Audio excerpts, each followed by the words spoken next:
पुणे जिल्ह्याच्या मावळ तालुक्यातील अवैध गौण खनिज उत्खनन प्रकरणी 10 अधिकारी व कर्मचाऱ्यांच्या निलंबन विरोधात पुणे विभागातील पुणे, कोल्हापूर, सांगली, सातारा आणि सोलापूर या 5ही जिल्ह्यात कामकाज ठप्प झाल्यानंतर आता राज्य सरकार झुकले आहे.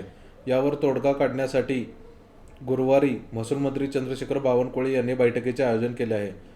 त्यात त्यावर चर्चा केली जाणार आहे. राज्यातील महसूल अधिकारी व कर्मचारी महासंघाचे पदाधिकारी उपस्थित राहणार आहेत. तोडगा न निघाल्यास राज्यव्यापी आंदोलनाचा इशारा देण्यात आला आहे.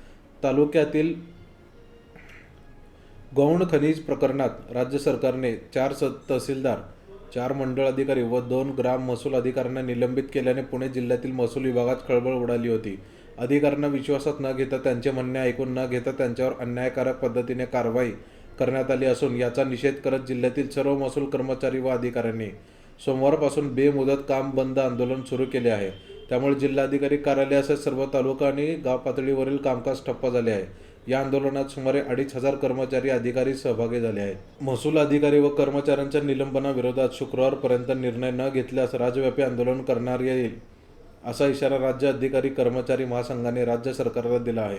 त्यानंतर राज्य सरकार झुकले असून महसूल मंत्री चंद्रशेखर बावनकुळे यांनी याबाबत राज्य अधिकारी व कर्मचारी महासंघाच्या पदाधिकाऱ्यांनी गुरुवारी 18 डिसेंबर रोजी चर्चेसाठी बोलवले आहे.